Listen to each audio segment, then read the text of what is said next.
Dominant Protector. Credit to the author. 1351-60. Ang mga pangalan po na nandito ay galing sa mga name generator.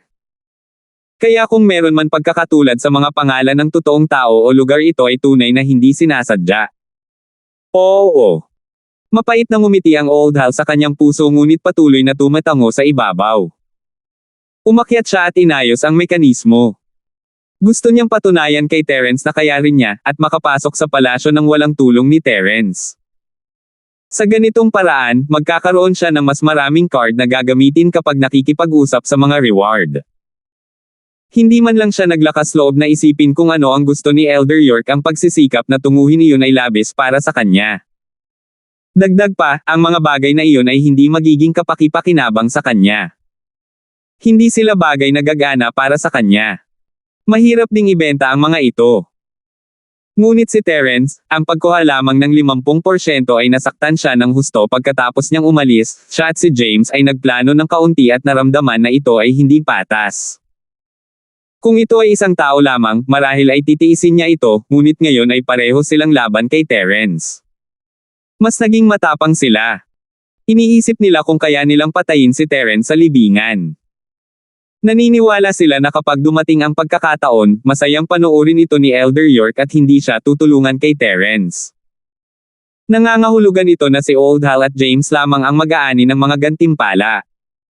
Ang pag-iisip pa lang ay nasa sabik na sila. Ang pagtatapos ng trabahong tulad nito ay magpapayaman sa kanila para magretiro.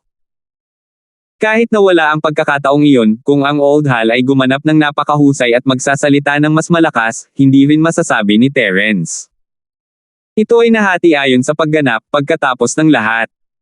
Simple lang ang mga galaw ni Old Hal, gamit ang electronic stethoscope sa pintong bato at maingat na pinahihit ang dalawang code wheels, nakikinig sa bahagyang pagkakaiba ng tunog para makuha ang tamang code.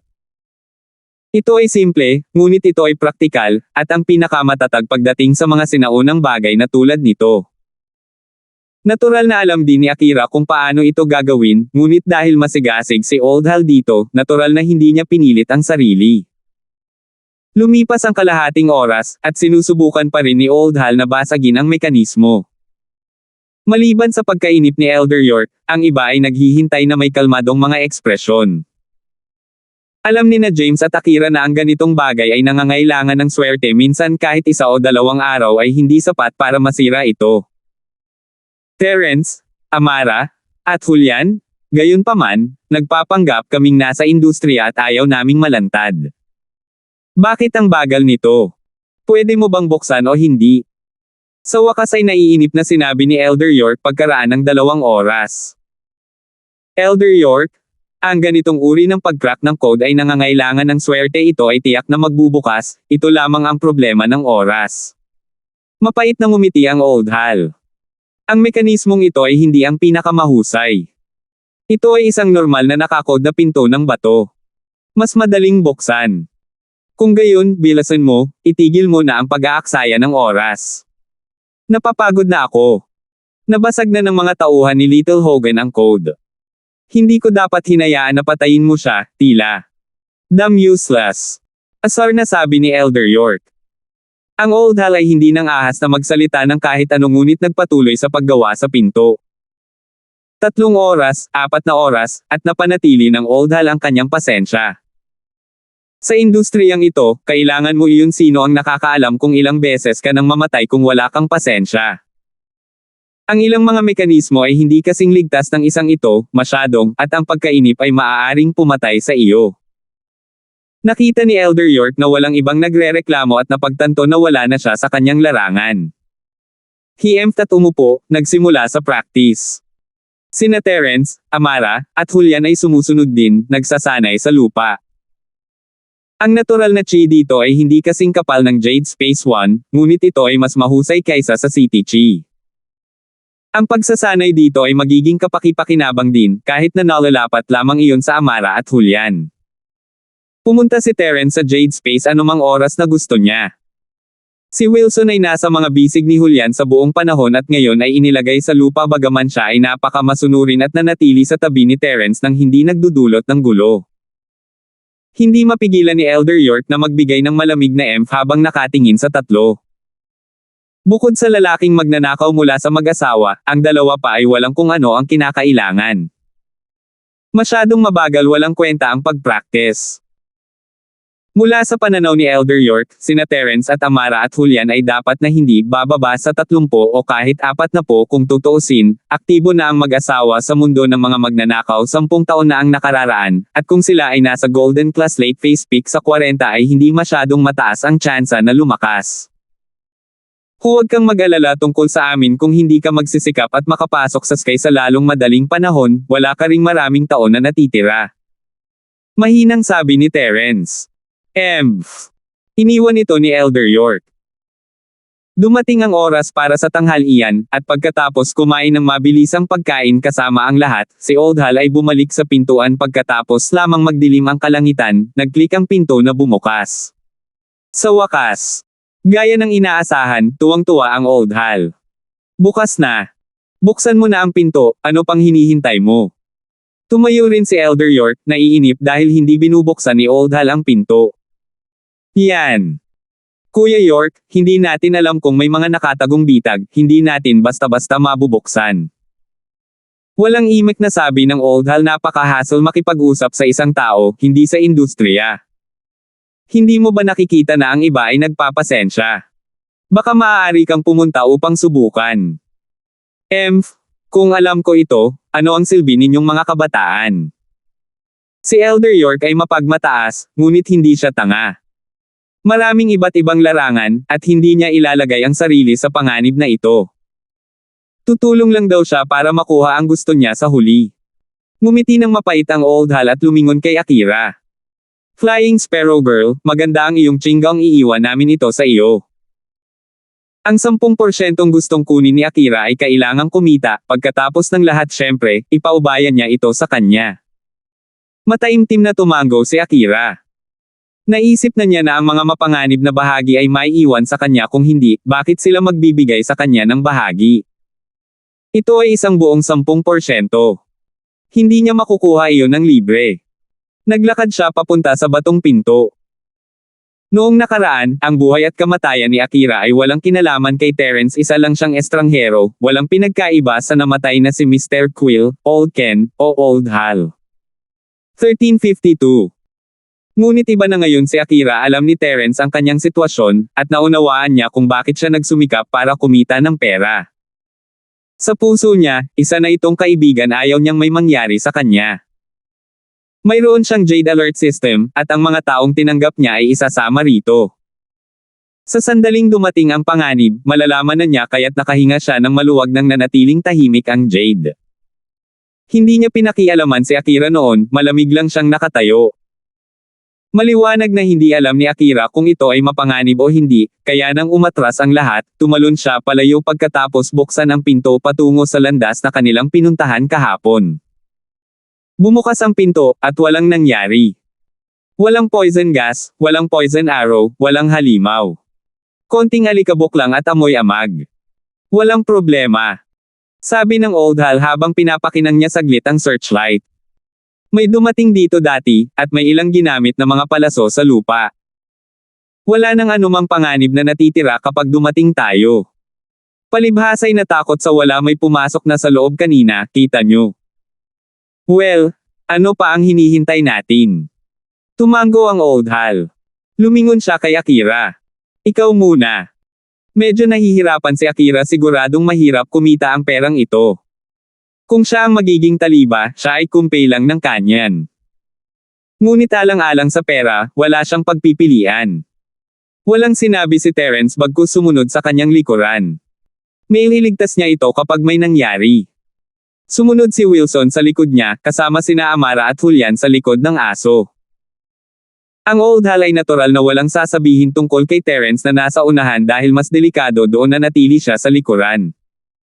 Hanggang entrance lang ng underground na palasyo ang pinuntahan niya. Sa loob ng pasukan, ang hangin ay naging mas manipis, dahil sa batong pinto na nakakandado sa buong espasyo. Walang naramdaman ang mga practitioner, ngunit sina Oldhal at James ay may inihanda ng mga tangke ng oxygen. Ang daan ay katulad ng dati, baluktot. Minsan parang paakyat sila at minsan pababa. Minsan sila ay pumunta sa kaliwa at minsan sa kanan, ngunit walang hati silang lahat ay medyo kumalma dahil doon. Gayunpaman, ang ikinabahala nila ay ang landas na ito ay tila walang katapusan. Kung minsan ay pakiramdam nila na ang oras ay lumipas ng mas mabilis dahil sa lahat ng mga panganib at mga hati at mga bitag, ngunit sila ay naglalakad sa maikling bilis at wala pa ring palatandaan ng wakas. Anong nangyayari? Paanong wala pa tayo? Ang boses ni Elder York. Ang landas na ito ay isang uri ng S, at ito ay tumagilid pababa. Kung iisipin ito ng lohikal, sa ating bilis, dapat ay nasa paanan na tayo ng bundok, at wala pa rin tayo rito, malamang na ang landas na ito ay sinadya upang maapektuhan ka sa iyong pag-iisip, na naglalagay ng takot sa iyo. Paliwanag ni Akira. Hindi ito bihira sa isang tao na madalas mag-tumraidang. Mayroong maraming mga kakaibang pamamaraan na kanilang ginamit pagkatapos ng lahat. Tumango si Elder York. Kung ganoon nga, maglakad ka ng mas mabilis. Kailan tayo makakarating doon sa ganitong bilis? Kung sa tingin mo kami ay masyadong mabagal, pagkatapos ay pumunta sa harap at humantong sa amin, o manahimik.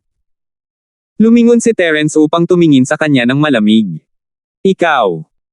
Naiinis si Elder York, gusto niyang maglakad sa harapan, ngunit sino ang nakakaalam kung anong mga panganib ang naghihintay. Maaaring isa siyang Earth class, ngunit kung kahit papaano ay nagawa niyang hindi maiwasan ang panganib sa tamang oras, mamatay dito mismo sa puntod na ito, anong sayang iyon. Dagdag pa, kung maglakas loob siyang kumilos ng mag-isa, hindi na siya makakasama ng mga grave robber na ito, mag-isa na lang siyang mag-isa at hindi na niya kailangang harapin ang paghahati-hati ng mga gantimpala. Elder York, mas ligtas ang pag-iingat dahil nandito na tayo at nasa loob ng underground na palasyo, sandali na lang, hindi na kailangang magmadali. Sabi ng Old Hal.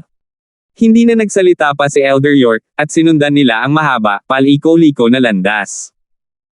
Makalipas ang halos 10 kilometro, napapagod na sina Old Hal at James. Maaaring hindi golden class si Akira, ngunit top class ang kanyang Chinggong, hindi naging problema ang paglalakad ng kaunti. Sina Terence, Amara, Julian, at Wilson ay pawang mga practitioner at natural na hindi pagod. Medyo malayo ang nilakad natin dito, tayo magpahinga. Gusto ng Old Hal na magpahinga at kumain ng kung ano hindi niya kinaya. Ikaw walang kwentang tao, 2 hakbang lang, pagod ka na. Masyadong naiinip si Elder York. Nagtataka talaga si Terence kung paano napunta ang taong ito sa Earth class na may ganitong naiinip na pag-iisip. Bakit hindi siya nabaliw ng mag-practice at mamatay? Siya ay tiyak na maswerte kung walang matatag na pag-iisip. Pagkatapos ng lahat, ang isa ay patuloy na nagtutulak at nagtutulak ng hindi alam kung kailan dapat bumagal, na nagreresulta sa mga negatibong epekto. Kung gayon, magpahinga tayo ng kaunti, walang pakialam si Terence sa sasabihin ni Elder York, at huminto siya at umupo. Galit na asar si Elder York na hindi na siya naasar pa. Tumigil din siya. Ang Old Hal at James ay tumingin kay Terence ng may pasasalamat, ngunit kung ito ay totoo o hindi, sila lamang ang nakakaalam. Ang pahingang ito ay dinadala hanggang dapit hapon, at pagkatapos kumain, oras na para matulog, at natural, hindi na sila makapaglakad pa. Naka-cross-leg lang si Terence at naghanda para magpahinga. Talagang asar na ang matandang York sa puntong ito, anong ginagawa nitong mystic na ito, natutulog. Hindi niya kailangan matulog. Kaya niyang maglakad ng ilang araw. Siya ay isang asno. Ngunit kung hindi pupunta si Terence, walang ibang makakasama, mas kaunti pa sina Old Hal at James. Gusto nilang magpahinga. Normal na lalaki lang sila. Wala ring pagpipilian ang matandang York, nagsimula siyang umupo at mag-practice din. Medyo mas marami ang chi dito kaysa sa karaniwan, ngunit kulang pa rin kumpara sa kung saan naruroon ang nakatagong bahay York, kaya hindi siya masyadong mahilig mag-practice dito. Ang gabi ay tahimik na sa labas, at higit pa rito. Para makatipid ng kuryente, pinatay ni Old Hal ang searchlight, at ang grupo ay nalubog sa kadiliman. 1353. Kahit na ang mga practitioner tulad ni na Elder York at Terence ay may mas mahusay na paningin kaysa sa iba at nakakakita sa dilim, iyon ay nasa sitwasyon kung saan mayroong kahit ilang antas ng mahinang liwanag tulad ng mahinang liwanag ng buwan, halimbawa. Kasalukuyan silang nasa ganap na kadiliman, at kahit isang Earth class na tulad ni Elder York ay hindi makakakita ng kahit ano, kailangan niya maging Sky class. At kaya, wala siya sa mood na mag-practice. Kailangan niyang manatiling alerto. Ang mga taong ito ay maaaring gumawa ng isang bagay sa kanyang pagtulog, ngunit hindi siya sino ang nakakaalam kung ano ang nakatago sa mga anino ng libingan na ito. Paano kung hindi siya makapag-react sa oras? Sa pagtingin kay Old Hal at James na pumapasok sa kanilang mga panaginip, si Elder York ay nakaramdam ng inis magiging bodyguard nila. Ngunit tila kailangan niya dahil kailangan niya ang mga ito upang maipasa ang mga ito sa mga mekanismo. Hindi na siya makakapatuloy kung mamatay sila. Natural na wala ring makita si Terence, kaya pumunta siya sa Jade Space. Maaaring alertuhan siya ng Jade kung may panganib pa rin. Ngunit, sa pagpasok sa Jade Space, natuklasan niya, sa kanyang sorpresa, na nararamdaman niya ang lahat sa labas. Kitang-kita niya ang mga tao sa paligid niya, pati na rin ang tanawin sa buong lugar maaliwalas na parang araw. Nagulat siya nito. Nung pumasok siya sa Jade Space kanina, ramdam na ramdam niya ang mga bagay sa paligid niya, pero iyon ay kapag may liwanag, hindi sa sobrang dilim na ganito, kaya hindi niya napansin. Kung tutusin, nakakakita siya ng mga bagay-bagay hanggat naroon ang mahinang liwanag na iyon, ngunit sa ilalim ng ganap na dilim na tulad nito, pinapagana siya ng Jade na maramdaman ang lahat kahit ngayon. Ito ay talagang nagbigay ng isa pang dimensyon sa Jade. Buti na lang hindi niya ito napansin. Ngayon ay maaari na siyang mag-practice ng mas madali. Starfield, bahay ni Jerwin Ann. Ang biglaang pagtatapos ng arena ay hindi isang bagay na madaling aidmanden ni Jerwin. Masyadong ingrandi ang mga araw noon, at napakalaki ng pera, hindi na niya gustong gumawa ng maliliit na negosyo tulad ng mga bato. Masyadong mahirap, at kailangan nila ng mga mamimili, at mahirap mag-stock. Gaano kabilis ang paghugot niya ng pera mula sa arena? Nag-isip siya ng iba't ibang paraan upang kumita ng pera sa mga araw na ito, ngunit ginantimpalaan ng Diyos ang kanyang mga pagsisikap. Nakahanap siya ng paraan para kumita ng 10,000 ulit. Siyempre, ito rin sa mga pakikipag-usap niya sa propesor ay napagtanto niya ito. Ang propesor ay isang napakahusay na biological expert at dalubhasa sa pagsasaliksik sa pinagbabatayan na potensyal ng katawan ng tao. Pinag-uusapan nila ang tungkol sa paggawa ng mga tao sa paglalakad ng karne sa pamamagitan ng hypnosis, pagsunod sa mga ganap na utos ng walang tanong na nagpawi sa kanilang proseso ng pag-iisip. Ang pananaliksik na ito ay hindi masyadong kapaki-pakinabang, ngunit sa pag-iisip ni Jerwin, may nahanap sila. Ito ay simple pagnanakaw. Mga bangko, tindahan ng alahas, kahit saan na may pera. Hanggat ang propesor ay maaaring gawing mga zombie ang mga taong ito na hindi nag-iisip, ang pagnanakaw sa bangko ay sapat na. Kahit may mangyari, ayos lang. Ang tao ay hindi na isang tao, at nasa isip lamang ang kaayusan. Hindi nag-aalala si Jerwin na malalagay siya sa gulo. Siyempre, hindi sapat ang simpleng paglalakad na bukol ng karne, dahil baka hindi na siya makatakas matapos manakawan sa bangko. Kaya't hiniling sa kanya ni Jerwin na magsaliksik pa tungkol sa gamot na nagpapataas ng mga kakayahan ng tao. Ang pag-iniksyon niyan sa kanila ay magiging perpektong tugma. Inisip talaga ni Jerwin na siya ay isang henyo, at mabilis niyang kinausap ang kanyang ama na si Ann Mungyo tungkol dito, na nagsabi sa mga firewolves ngayon ay naghihintay sila ng tugon. Gamit ang isang larawan ni Cheryl sa kanyang kamay, isang madilim na tingin ang sumilay sa kanyang mga mata. Naglaro siya ni Nayasi at Trixie pabalik sa auction, at gumastos siya ng pera sa isang bungkos ng baso. Dahil dito, lalo niyang kinasusuklaman si Terence. Ang ginawa noon ni Terence ay malamang na nagpapataas ng presyo, na may layuning magbayad si Jerwin ng mas malaki. Kumbinsido siya na si Terence ang kasama dito. Terence. Hindi mahalaga kung may gagawin ka kay Cheryl. Akin lang siya. Malamig na ngumiti si Jerwin. Kapag inaprubahan ng firewolves ang plano ko, matatapos na to para sayo. Ha. Bumahing si Terence sa loob ng libingan. Hindi masyadong malamig sa libingan, at isa rin siyang practitioner. Ang pagbahin na ito ay nalitaw sa kanya. May nag-iisip ba sa kanya o ano? Siyempre, hindi alam ni Terence, ngunit si Jerwin ay kasalukuyang nag-iisip ng plano para makakuha ng pera at kasama siya nito. Lumipas ang gabi ng tahimik, at kinaumagahan ay nagising ang lahat gamit ang kanilang biolohikal na orasan dahil itim pa ang libingan. Masarap ang tulog ng Old Hal at James. Nagpunta sila sa kanilang limitasyon kahapon, at sa isang Elder York na nagbabantay sa kanila, hindi nila kailangang mag-alala. Pagkatapos ng ilang simpleng biskwit at delatang pagkain, naglakad sila ng 2 oras bago sila makarating sa isang hati, tulad ng kahapon. Huminto si Akira, at sumimangot sina Old Hal at James. Ang paghahati ng mga landas ay hindi karaniwan sa mga libingan, ngunit ang paglitaw pagkatapos ng mahabang panahon ay kakaiba. Ang alin? Tanong ni Akira. Imbestigahan natin, huwag magmadali. Alam ng Old Hal na kailangan ng oras para pag-aralan ito. Ngunit sa isip ni Terence, naglaro ang mga detalyeng ibinigay sa kanya ni Boji. Binanggit nito ang nangyari pagkatapos maglakad papunta sa palasyo sa ilalim ng lupa. Sa mga detalye, sinabi nito na ang isa sa kanila ay isang patay na landas. Hindi niya alam kung ang ibig sabihin lang noon ay kung mapupunta sila sa isang dead end, o kung nangangahulugan iyon na sila ay mamamatay. 1354. Siyempre, hindi lang ito simpleng problema kung aling landas ang dapat nilang tahakin. Ang landas na pinili nila ngayon ay maghihiwalay muli, at ang landas na iyon na kanilang pinili ay magkakaroon ng isa pang pagkakahati, na magreresulta sa maraming mga desisyon na nagsasanga mula sa isang ito. Maaari silang mawala doon, kahit na walang anumang panganib maliban doon. Kailangan nilang bumalik sa landas kung saan sila nagmula o mawala sa libingan magpakailanman.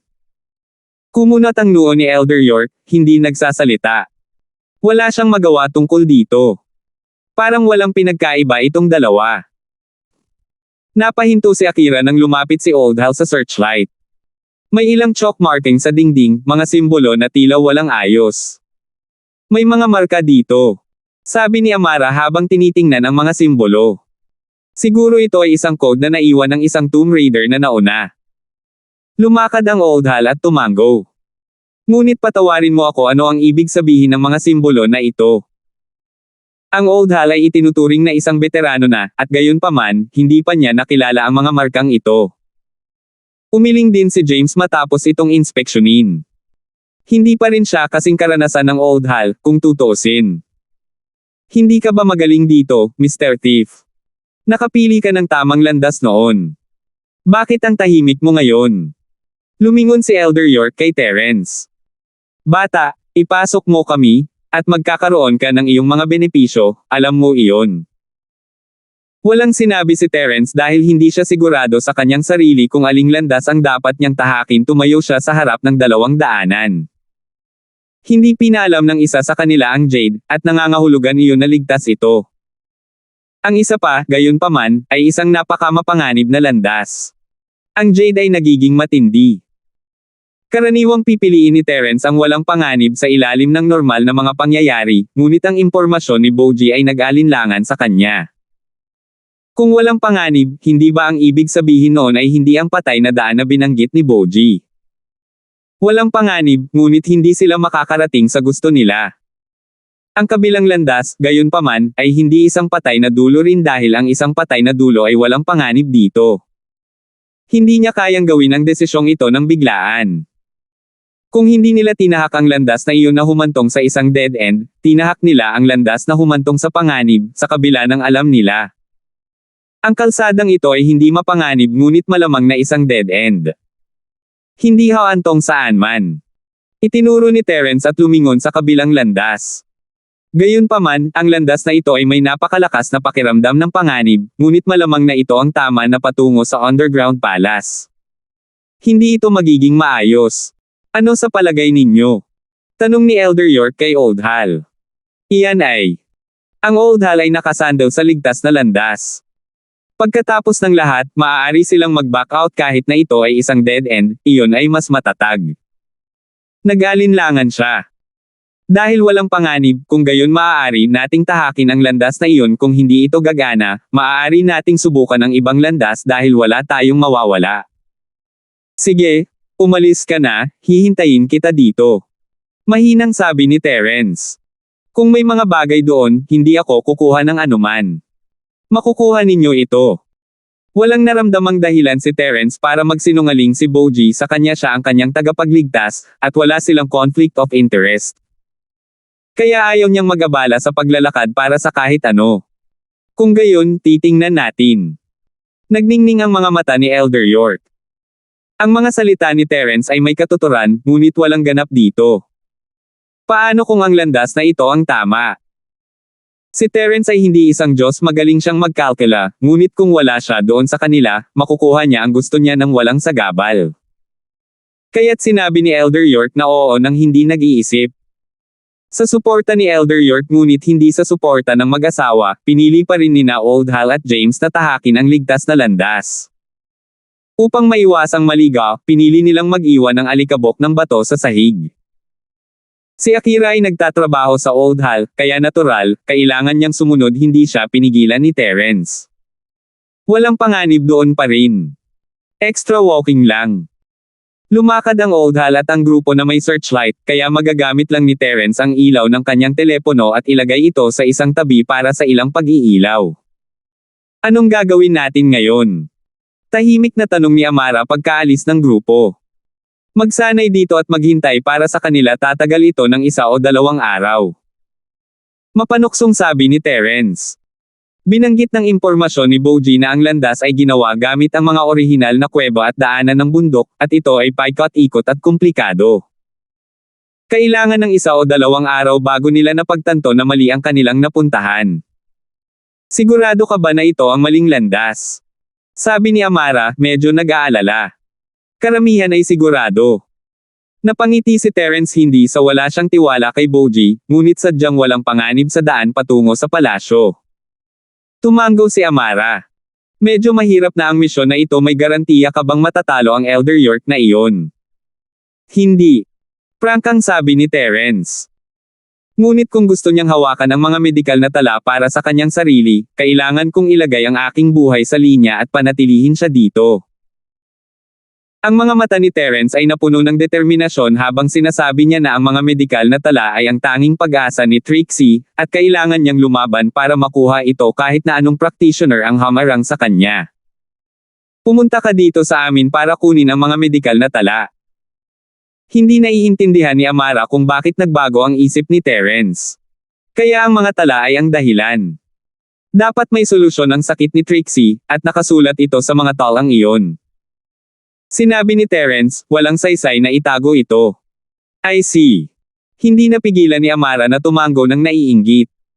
Naramdaman niya na ang Miss Feng na ito ay siguradong nasa kaligayahan, na ganito ang pakikitungo ni Terence sa kanya. Talagang magiging masaya siya kahit hindi na siya makakabalik. Huwag na nating pag-usapan yan. You guys are not strong enough, golden class late face pick lang, hindi mo lang ako matutulungan, pero baka hilahin mo pa ako pababa, medyo mahirap pagdating ng panahon. Si Terence ay nag-iisip kung paano haharapin si Elder York. 1355. Si Terence ay mayroong Chi Bomb Ultimate, ngunit ito ay isang bagay na lubhang nakapinsala sa kanya. Dagdag pa, kailangan ng oras para makompress ang enerhiya, hindi niya alam kung bibigyan siya ni Elder York ng sapat na oras para kunin iyon. Kung nakabili ng oras sina Amara at Julian para sa kanya, mabuti na iyon, ngunit sila ay masyadong mahina. Golden Class. Kahit na sila ay nasa late phase peak, maaaring agad silang patayin ng isang Earth Class. Oo, at kahit ganoon, salamat pa rin sa iyo, kung hindi ay mas mahina pa. Mapait na ngumiti si Chester at nanunuya sa sarili. Kung pareho tayong mistakes, kahit early phase lang, matutulungan ka rin naming lumaban kahit sandali. Mayroon akong isang killer move na marahil ay narinig na ninyo mula kay Elder York, na tinatawag na Energy Bomb. Sa pangkalahatan, sinisiksik ko ang chi sa loob ko at hinayaan itong sumabog, na nagresulta sa isang napakalakas na pagsabog. Ang problema ay kailangan ko ng oras upang i-compress ito. Sabi ni Terence. Kung maaari kayong bumili ng ilang oras para sa akin, magagawa kong mapahamak siya ng husto, at panatilihin siya dito, ngunit. May mga tanong sina Julian at Amara tungkol sa energy bomb na iyon na binanggit ni Elder York, ngunit hindi sila nagtanong sa kanila. Ito ay may kinalaman sa mga personal na martial secret at tulad ng hindi tatanungin ni Julian si Amara tungkol sa kanyang sining. Hindi niya tatanungin si Terence. Magkaibigan sila at magka-team pero kahit ganoon ay hindi niya ito matanong. May mga alituntunin sa mundo ng practitioner na ang bawat sekta at maharlikang bahay ay may kanya-kanyang tuntunin. Ang mga lihim na ito ay pagmamayari lamang ng mga tagaloob ng sekta o ng pamilya. Siguro magagamit natin ang ating buhay para pigilan siya sandali pagdating ng panahon. Napabuntong hininga si Julian. Kung kayong dalawa ay mistakes, sasabihin ko oo pagkatapos ng lahat, ito ay 2-1, at hanggat ito ay mahusay na pagtutulungan ng magkakasama, ang mga pinsala ay maliit. Kaya ko pa rin kayong pagalingin. Tinanggihan ni Terence. But you guys are not strong enough right now. Baka mapatay ka agad. Hindi ko kayang hilahin kayong dalawa pababa para lang iligtas si Trixie. Girlfriend ko siya, pero best friends ko kayong dalawa. Pare-parehas kayong tatlo. I can't let you take this risk. Naantig si Julian sa mga salitang iyon, parang talagang nagmamalasakit si Terence sa kanya. Pero medyo nagtatampo si Amara, hindi ba pwedeng maging girlfriend din siya? Ayaw niyang maging mabuting kaibigan, Tara. Bakit hindi siya matulad kay Trixie? Pwede ka bang magdagdag ng girl? Naawa si Amara. Tumigil si Terence, ang sabi ng taong ito. Maaari ka bang magdagdag ng isang babae sa harap ng kaibigan? Walang magawa si Amara. Magdagdag ng babae sa harap ng kaibigan. Inulit ni Terence, hindi niya maiwasang mapangiti. Teka, oo o hindi? Nagpapanik si Amara. Huwag na natin itong pag-usapan ngayon. Kailangan kong tumuon sa ibang mga bagay, pag-uusapan natin ito pagkatapos nating makalabas ng buhay. Ikinaway ni Terence ang kanyang kamay, ito ay itinuturing na isang pagtanggi. Talagang nabagabag si Amara, kung ibang babae ang tatanggihan, talagang mapapahiya siya, ngunit nasanay na si Amara. Medyo asar lang siya. Fine, gagamitin ko ang buhay ko para ibigay sa iyo ang mga talang iyon mamaya. Naramdaman ni Amara na mas pinakitunguhan ni Terence si Akira kaysa sa pagtrato nito sa kanya, kaya nagsalita siya dahil sa pagkadismaya. Hindi ako kasing talino mo, hindi ako makapag-level up ng kasing bilis, itatapon ko lang ang buhay ko dito, kumbaga. Hindi kasing bilis.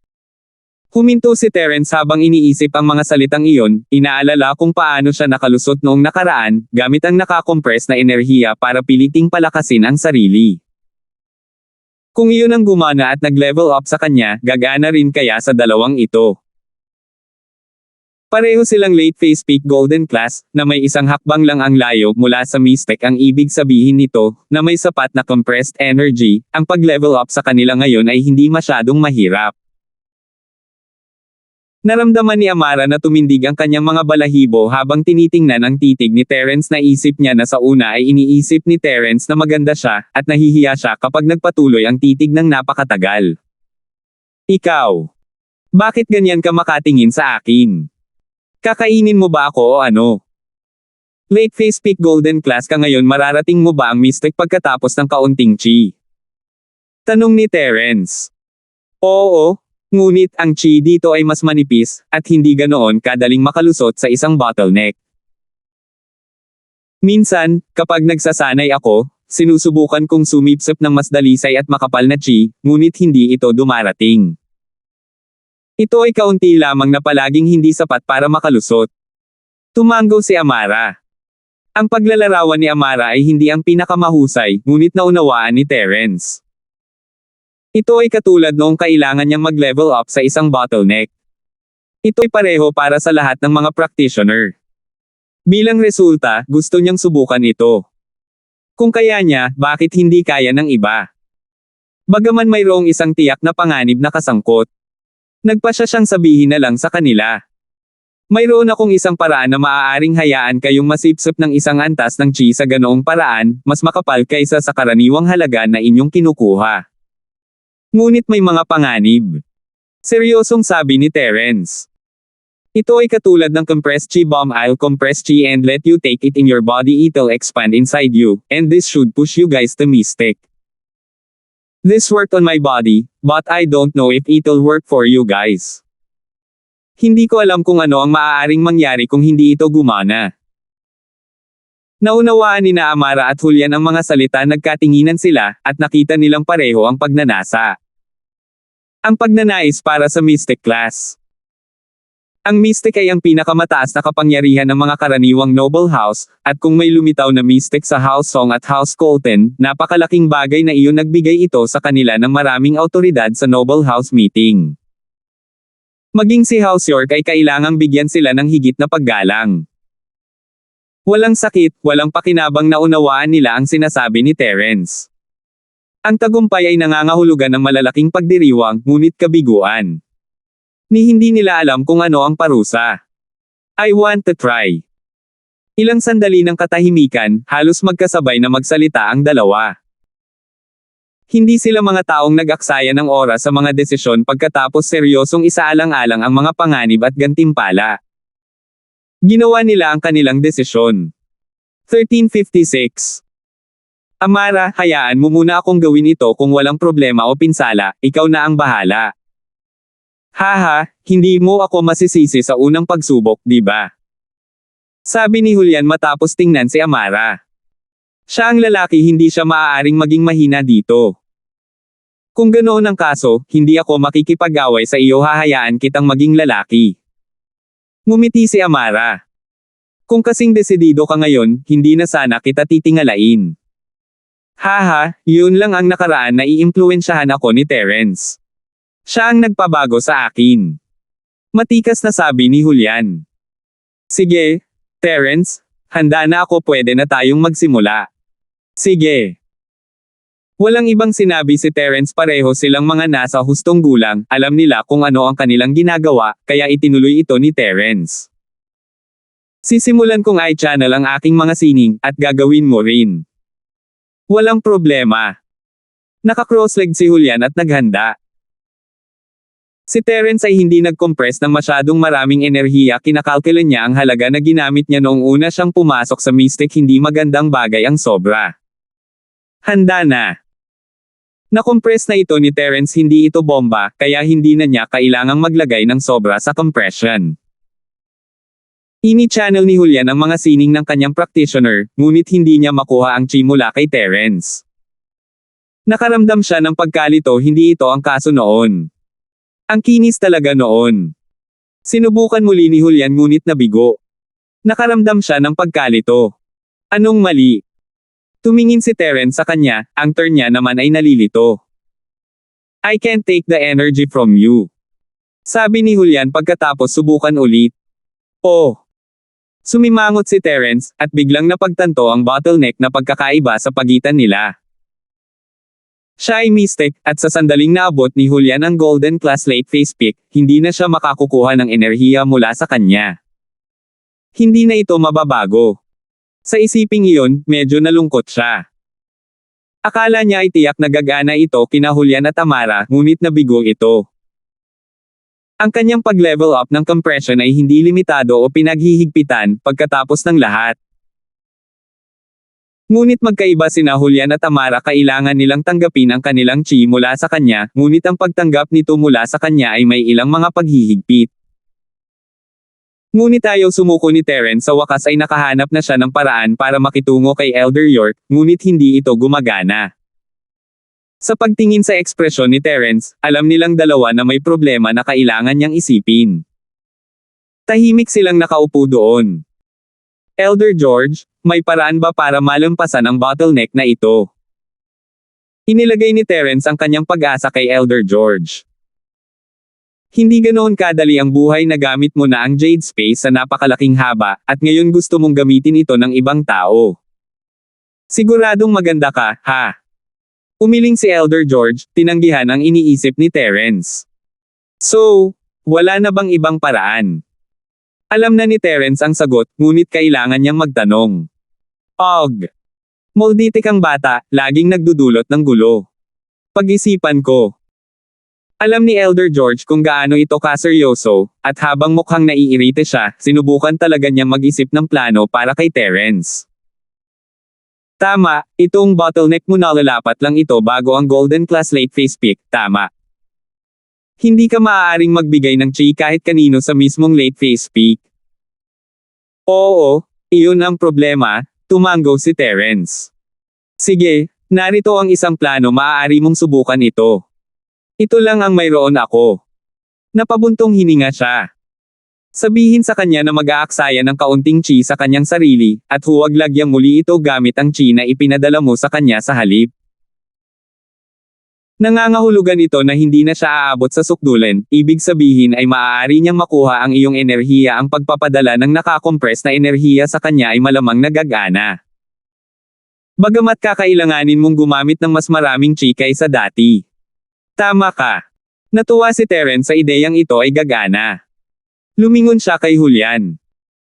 Julian bro, sayangin mo muna ang chi mo, pero huwag mo itong lagyang muli kung hindi gagana ang chi ko. Oh, okay. Hindi nagtanong si Julian ngunit sinunod niya ang mga tagubilin ni Terence. Tumayo siya, itinuloy ang kanyang sining, at sinuntok ang isang kamao sa pader na bato. Hindi siya gumamit ng anumang chi noon, maliban sa pagtalon sa bangin. Ang oras na ginugol nila sa pagsasanay ay napunan na ito ng buo.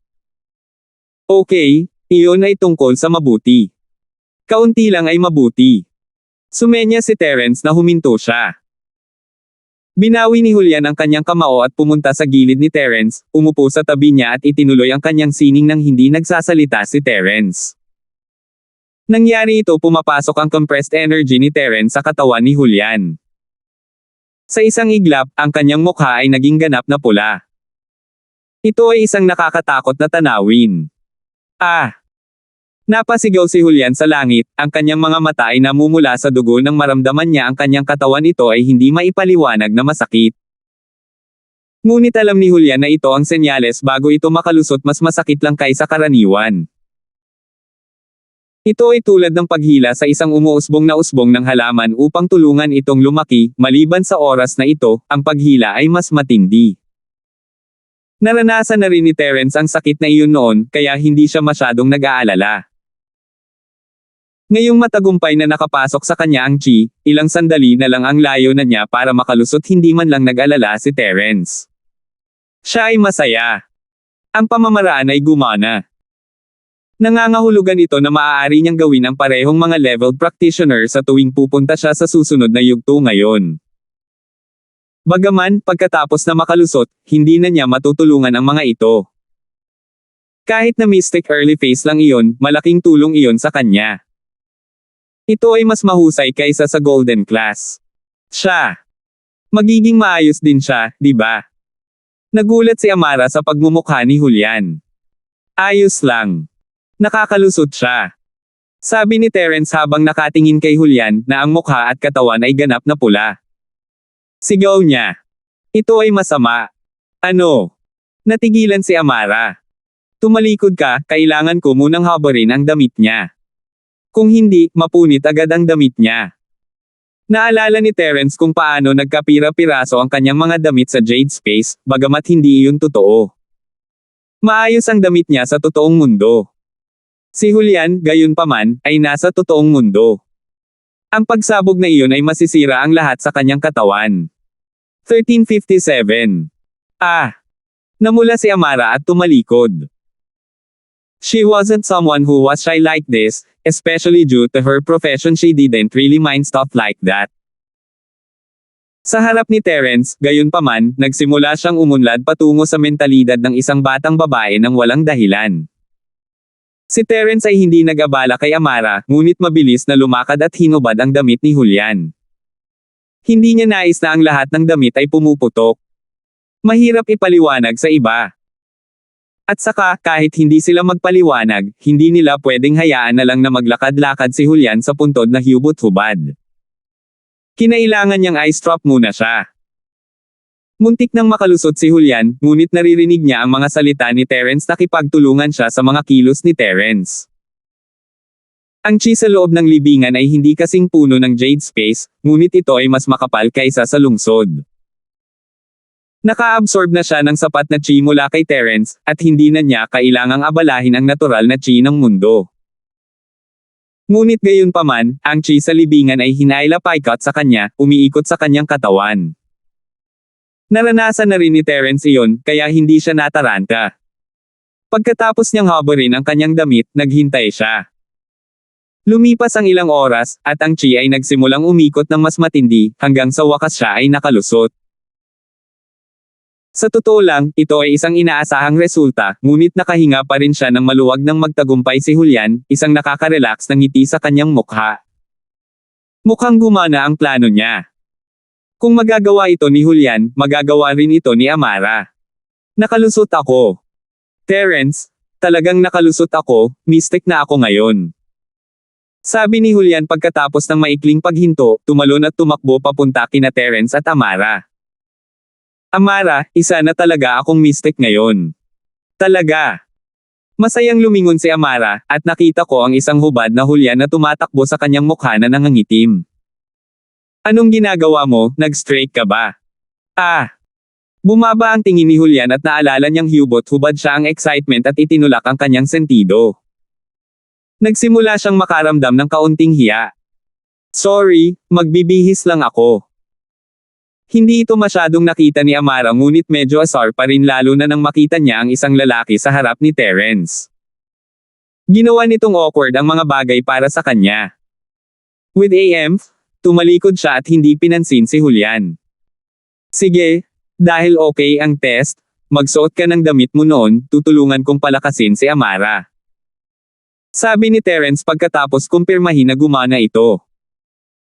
Umabot ng 5 oras bago niya ay level up si Julian, at hindi niya alam kung kailan babalik si Old Hal, kailangan niyang magmadali. Hindi niya akalain na sasalakayin siya ni Elder York sa kanilang pagbabalik, ngunit ang problema ay kailangan din ni Amara na maghubad. Magaling si Julian, ngunit si Amara ay isang babae. Kailangan ko bang habarin ang damit ko? Tumingin si Amara kay Terence, ang kanyang mukha ay pula. Oo, kailangan mo, sa pagkakataong ito. Ngumiti si Terence, nagbiro. Sinusubukan niyang habarin ang huling beses na ni-level up siya nito, kahit na hindi niya ito hiniling noon. Pakiramdam niya ay tila surreal ang lahat, ngayong naisip niya iyon. Pinagtatawanan ako. Umirap si Amara. Fine, aalisin ko sila, ano? Hindi mo naman ako nakitang nakahubad dati. Bumalik sa selda sa base ng mga magnanakaw sa bato, nalantad na ni Amara ang kanyang katawan kay Terence, at kahit na walang kahihiyang tinawag ang kanyang pangalan ngunit hindi iyon nangangahulugan na siya ay bukas na tao. Sa katunayan, siya ay talagang tradisyonal. Hindi siya magkakaroon ng zero na karanasan sa pakikipagrelasyon kung hindi. Pumasok muna tayo sa lagusan. Sabi ni Amara habang nakatingin sa kabilang daanan. Pwede nating patayin ang flashlight. Sabi ni Terence habang pinapatay ito. Kaka-level up pa lang, ayos lang at wala talagang kwenta. Medyo nadismaya si Amara, gusto niyang ipakita ang kanyang ipinagmamalaki na katawan kay Terence saglit dahil isa siyang practitioner na may partikular na fit na pangangatawan. Hindi lamang siya simetriko, ngunit ang kanyang balat ay talagang malambot din. Ito ay kung saan siya ang pinakamayabang, ito ay dapat na mas mahusay kaysa kay Josephine o Trixie. Ngunit, ang pag-uusap tungkol sa katotohanan ay mag-aalis ng kanyang kalamangan. Sina Josephine at Trixie ay nasa parehong antas sa kanya. Maaari kang tumingin kung gusto mo. Sabi ni Amara na hindi sinasadya. Medyo natahimik si Terence. Hindi ba ito masyadong halata? Pero nasanay na siya sa ugali nito kaya medyo naiinip na siya. Stop talking so much. Time is limited, hindi nakita gugustuhin kung babalik si Old Hal at makita ang lahat. Okay. Mabisa ang pagbabante ni Terence, nag-aalala si Amara na baka isipin niyang marumi siya o kung ano man kung makita siya ng ibang lalaki na hubad, kaya mabilis siyang naghubad at hinayaan si Terence na magsimula.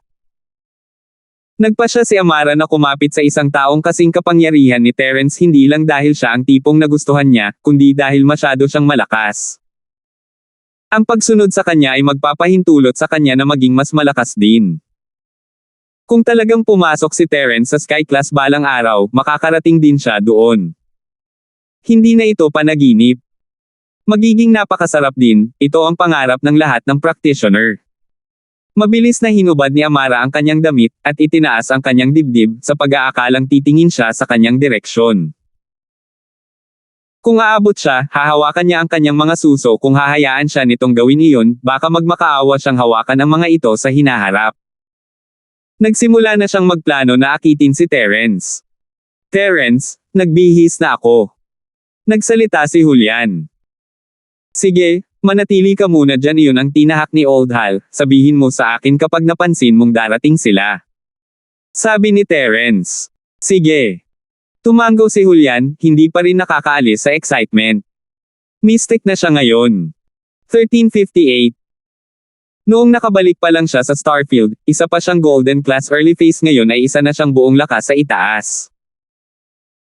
Napangiti siya ng mapait, hindi nakakagulat na nagustuhan ni Amara si Terence. Kung siya ay babae, pakiramdam niya ay umaasa rin siya kay Terence. Kahit na aling maharlikang bahay ang magkaroon ng magandang relasyon kay Terence, ang kanilang kinabukasan ay magiging maunlad. Hanggat si Terence ay handang tumulong, ang buong pamilya ay maaaring maging isang practitioner. Oo, tila kailangan niyang simulan ang pag-iisip para kay House Chen. Mukhang maganda ang relasyon ng kapatid niya kay Terence, di ba?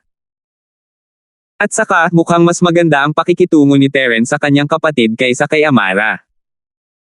Tila babagsak sa balikat ng ate niya ang kinabukasan ng bahay nila. Sa pag-iisip na iyon, nasa sabik si Julian sa sandaling pumunta sila ni Amara sa Noble House meeting bilang Mystic, pagkatapos ay tataas ang posisyon ng kanilang mga bahay sa kalangitan. Iisipin ng lahat na sila ay mga practitioner henyo. Pero si Julian lang ang nakakaalam ng totoo. Henyo. Henyo ang iyong asno. More like genius, sa tulong ng kanyang kapatid na babae. Sa ganap na kadiliman, walang makita si Terence, at hindi niya mahanap kung nasaan si Amara. Pumunta siya sa Jade Space para makita siya. At ang nasa harapan niya ay si Miss Song na nasa harapan niya mismo ang makapal na dibdib. Nagsimula siyang pawisan, at tumingin siya. At tumingin. At medyo palihim na tumingin. Parang hindi mas maliit ang dibdib niya kaysa kay Yasi. Ito ay mukhang kamangha-manghang. Ngunit hindi niya dapat masyadong tingnan ang ganitong bagay kung minsan ang pag-iisip tungkol sa mga bagay na ito ay nagpaparamdam sa kanya na parang nagkakamali siya kay Trixie. Kailangan niya itong palakasin ngayon para sabay nilang labanan si Elder York. Bakit ganyan ang taas ng boobs mo sa ere? Nag-aalala ka bang hindi ko sila mahawakin? Lumiko ka. Tumahol si Terence. Hindi inaasahan ni Amara na makikita siya nito, at hindi niya maiwasang mamula pagkatapos ma-expose ang masama pa ay hindi naman masyadong malayo si Julian. Narinig ba niya ang lahat? Gustong itapak ni Amara ang kanyang paa, ngunit naalala ang init ng ulo ni Terence, tahimik siyang tumalikod. Magsayang ka muna ng G. Sabi ni Terence. Okay. Tumango si Amara at nagpahangin bago ay spam ang pader ng bato ng mga pag-atake, itinuring itong si Terence. Sige, sapat na iyon. Tumayo ka dyan at huwag gumalaw. Inilagay ni Terence ang kanyang mga kamay sa kanyang nerbiyos at nagsimulang mag-channel ng enerhiya. Maya-maya, nagsalita siya. Sige, ay channel ang sining ng iyong practitioner. Hindi ito ang unang pagkakataon na hinawakan ni Terence si Amara, ngunit iyon ay noong siya ay nakadamit. Ito ang unang pagkakataon na siya ay hubad, at ang kanyang katawan ay naninit at nag-init. Hindi niya maiwasang maalala ang eksena noon sa base ng mga magnanakaw sa bato. Pagkaraan ng ilang sandali, napansin ni Terence na hindi tumutugon si Amara, ang kanyang katawan ay talagang umiinit at uminit. Anong ginagawa mo? Magsimula na tayo. Oo. Napatalon sa takot si Amara, itinapon ang lahat ng mga iniisip habang inihahatid niya ang sining ng kanyang practitioner. Ang buong proseso ay kapareho ng kay Julian, at ang ganitong uri ng puwersahang pag-level up ay napaka-epektibo, kahit na nagdulot ito ng higit na sakit. Siya ay isang matigas na babae, gayunpaman, nagngangalit ang kanyang mga ngipin at lumalaban, hindi man lang gumagawa ng tunog. Medyo napahanga si Terence. Ang enerhiya ay naipadala na, at ang natitira ay maiiwan kay Amara. Pumasok si Terence sa Jade Space para mag-practice, gayon din para protektahan si Amara, binibigyang pansin ang kanyang sitwasyon. Nag-aalala siya na hindi niya ito matatanggap. Ngunit sa kabutihang palad, siya ay nakahawak siya, at ang chi sa kanilang paligid ay nagsimulang umikot. Alam ni Terence na malapit siya. Fu! Nagpakawala ng malalim na hininga si Amara at tumalon. Nakalusot siya. Nauna niyang narating ang late phase peak golden class kaysa kay Julian, kaya medyo matagal na niyang sinubukang makarating sa Mystic. Natural, mas masaya siya kaysa sa kanya. Tumalon siya at tumalon kay Terence, niyakap siya at hinalikan ito sa pisngi. Terence, mahal kita hanggang kamatayan. Nakalusot ako. Medyo natahimik si Terence, at gusto niyang itulak siya, ngunit ang sarap sa pakiramdam, gumaganda rin ang kanyang impresyon sa kanya. Siya ay isang normal na tao, pagkatapos ng lahat, at pagkatapos ng paggugol ng oras na magkasama, ang pagtanggi at mga negatibong iniisip tungkol sa kanya ay nawala. Dagdag pa, siya ay talagang maganda, masyadong, nagpapataas ng presyon. Sa totoo lang, kung gusto niyang iwasan si Amara, talagang magagawa niya, ngunit wala siyang panlaban sa kanya. Ang kanyang pag-aalinlangan kung dapat ba niyang itulak palayo si Amara ay nagresulta din sa eksenang ito. Sige, magsuot ka na ng damit mo, baka babalik na si Old Hal. Sabi ni Terence na may kalmadong mukha. Oh! Nadismaya si Amara sa walang kibu na tugon ni Terence, at mabilis na sinuot ang kanyang damit. Nakahinga ng maluwag si Terence. Hindi niya alam kung kailan nagsimulang magkagusto sa kanya ang babaeng ito. May masochistic tendencies ba siya o ano? Parang wala siyang pakialam kapag pinapagalitan siya nito palagi. Pagkatapos niyang magbihis, binuksan ni Terence ang flashlight. Lumapit din si Julian, tumango kay Amara. Congrats, nakalusot ka rin. Ikaw din. Bumalik na si Amara sa dati niyang sarili sa harap ni Julian. Mukhang magiging malaking manlalaro din si House Colton sa darating na pagpupulong. Napangiti si Julian. Magpahinga muna kayo, susubukan ko kay General Wilson. Sabi ni Terence. Dapat na maranasan ni Wilson ang parehong bagay dahil naranasan ni na Amara at Julian. Isang mystic na aso, maganda iyon. Siguradong maliligtas sina Cheryl at Yasi sa hinaharap. Sige, gawin mo ang iyong gagawin, babantayan namin ang pasukan para sa iyo at aabangan ang Old Hal. Tumango si Amara. Tumingin si Terence kay Wilson. General Wilson, gusto mong mag-level up? Tulad nila. Tinuro niya sina Amara at Julian. 1359. Woof, woof. Malamang naiintindihan ni Wilson si Terence, tumatahol at tumatakbo na parang sumasang-ayon. Tumango si Terence at niyakap si Wilson, kahit na medyo espesyal ang kanyang sitwasyon. Automatiko niyang naabsorb ang enerhiya na ipinadala niya, at hindi niya alam ang mga sining ng sinumang practitioner, hindi magagamit ni Terence ang parehong diskarte sa kanya. Inaalala ang huling beses na nasaktan siya, ang tanging plano ni Terence ay humigop ng kaunting enerhiya mula sa Wilson bago ito ay compress at ibalik. Baka gumana yan. Habang nasa isip ang ideya, pumasok siya sa trabaho. Naka-cross-legged, pinanalunan ni Terence ang kanyang sining ng Dragon Mastery at nagsimulang sumipsip ng enerhiya at pagsasanay, ngunit nang hindi pumunta sa Jade Space sa pagkakataong ito, direkta niyang kinuha ito mula kay Wilson. Si Terence ay nasa Mystic Mid-Phase Peak na, at ang paglusot ay kailangang umasa sa kanyang pag-iipon ng chi ng dahan-dahan at dahan-dahan, ngunit kahit na ganoon, sapat na iyon. Hanggat hinayaan niyang mawala si Wilson sa sarili niyang chi, ayos lang. At kaya huminto siya pagkatapos sumipsip ng isang maliit na halaga. Inipit niya ang sarili niyang enerhiya sa isang mini energy bomb at ibinalik iyon. Sa isang ihip, si Wilson ay agad na isang lobo, ang kanyang buong katawan ay namamangka, ang kanyang apat na paa ay nakabuka sa lahat ng direksyon habang ang kanyang mga mata ay lumuwa, sumisigaw sa sakit habang ito ay nakahiga sa lupa. Woof! Tiningnan ni Terence ang nahihirapang Wilson ng may awa, ngunit hindi nakialam. Maari niya lang itong sipsipin muli, ngunit nangangahulugan iyon na susuko siya sa pagpapalakas kay Wilson. Kaya't nagpasya si Terence na hayaan si Wilson na gamitin ang kanyang sariling lakas upang malampasan ito.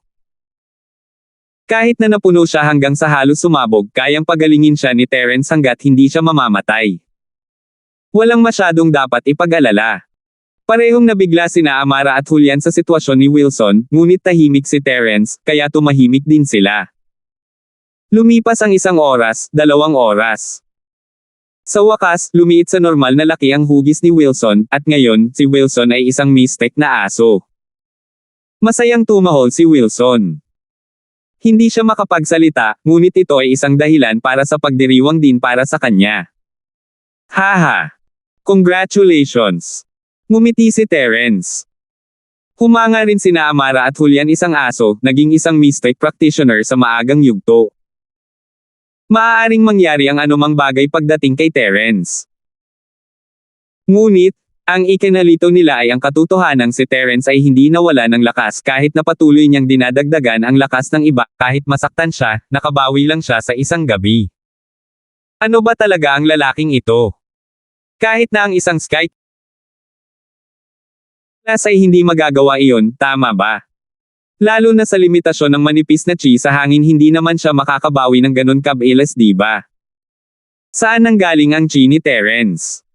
Parang hindi mauubos. Siyempre, ang hindi binanggit ni Terence ay nangangahulugan na maaari lamang silang humawak sa sarili nilang mga tanungan. Hindi ito sinasadya ni Terence na itago, tinatrato sila bilang kanyang pinagkakatiwalaang mga tao, hindi sila magiging kasing irita ng pagtatanong ng ganoon. Lumipas ang 1 araw at 1 gabi, at sa wakas, may mga yabag na nanggaling sa lagusan. Pabalik na ang Old Hal at ang kanyang grupo.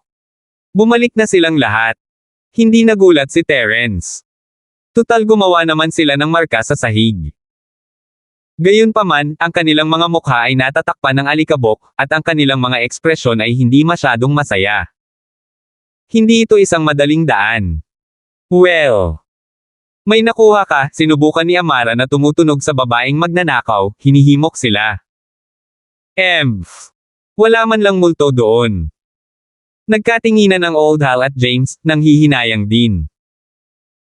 Maniniwala sana sila kay Terence kung alam nilang mangyayari ito, naglalakad sila 1 araw at gabi nang walang kabuluhan, nag-aaksaya ng kanilang lakas at ganap na nasisira ang kanilang kalooban. Ito ay malas. Walang ganap sa landas na ito, kahit maliit na bagay na may uuwi nila.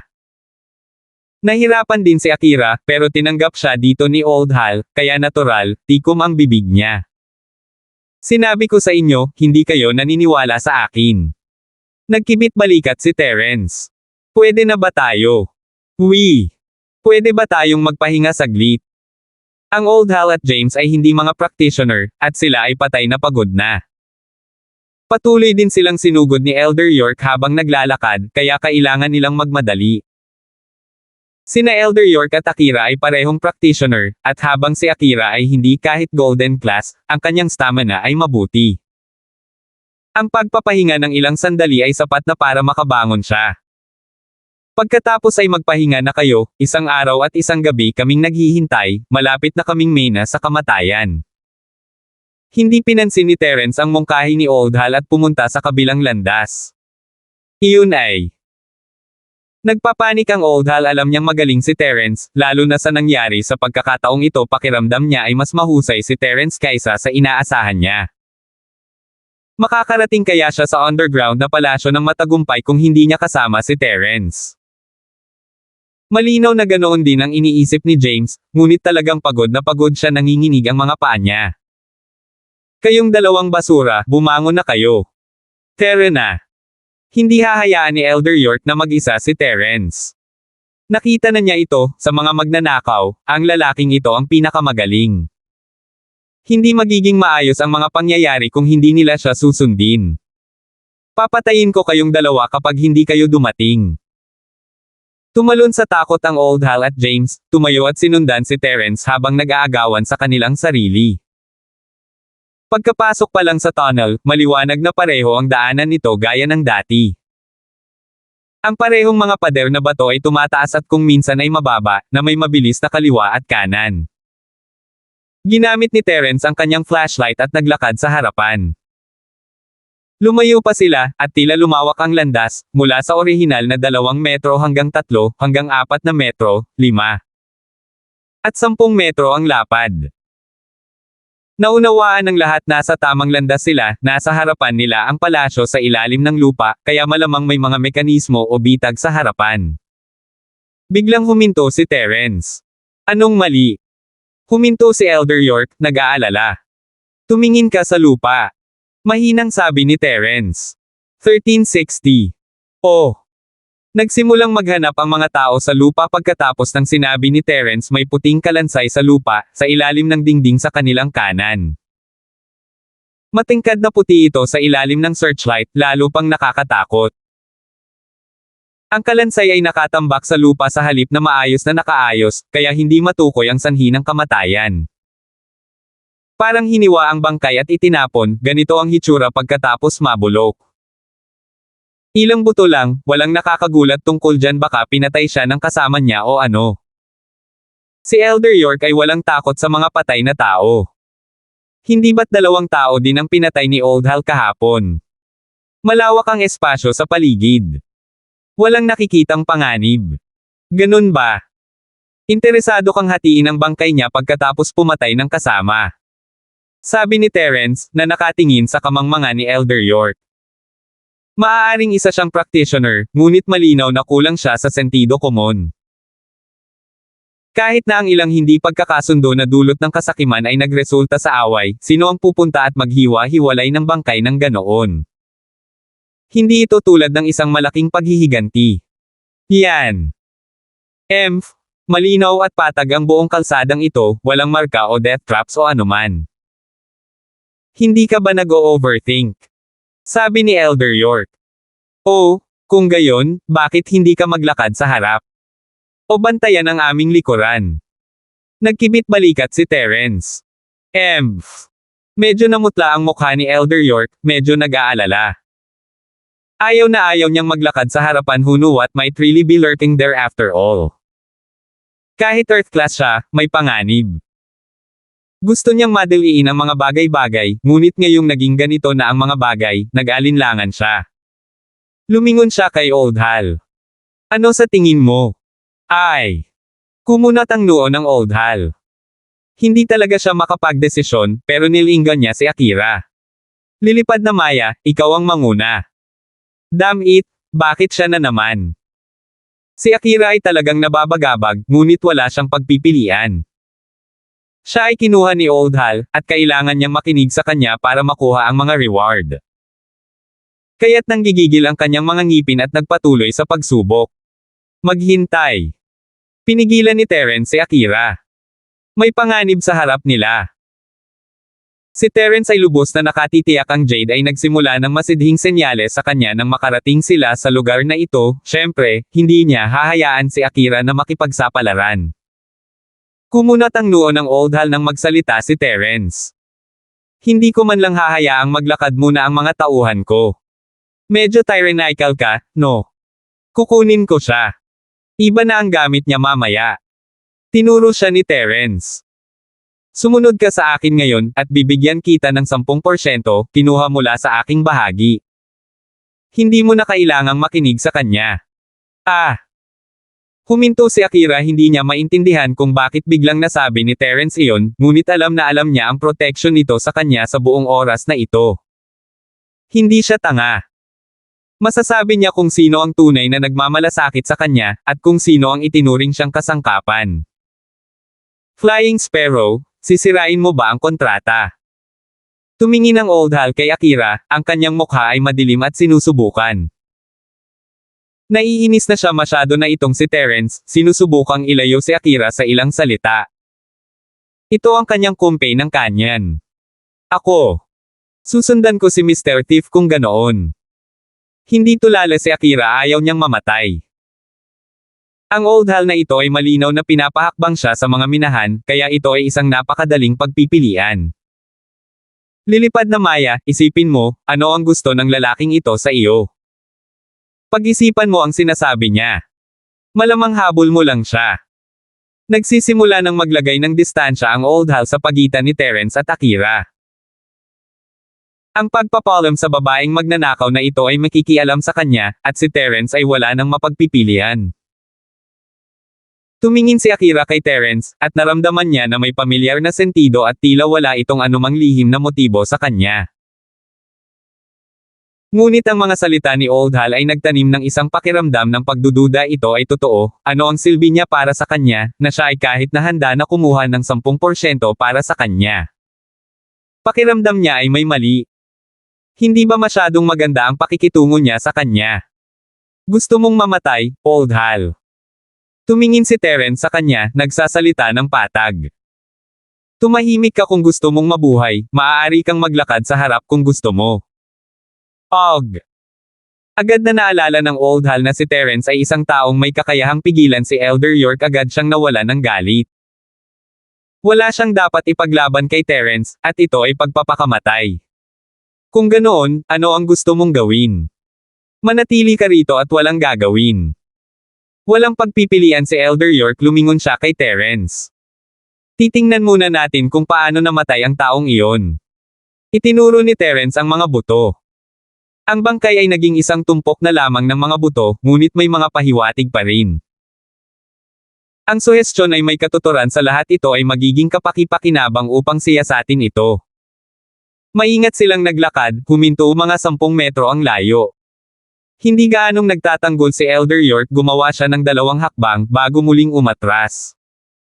Mapanuksong tiningnan ni Terence ang duwag bago naghagis ng cookies. Ang cookie ay lumipad paralel sa lupa bago huminto sa pagkakitama sa mga buto. Sa totoo lang, hindi nagbago ang signal ng Jade nang malapit na sila sa buto, nangangahulugan ito na walang panganib dito.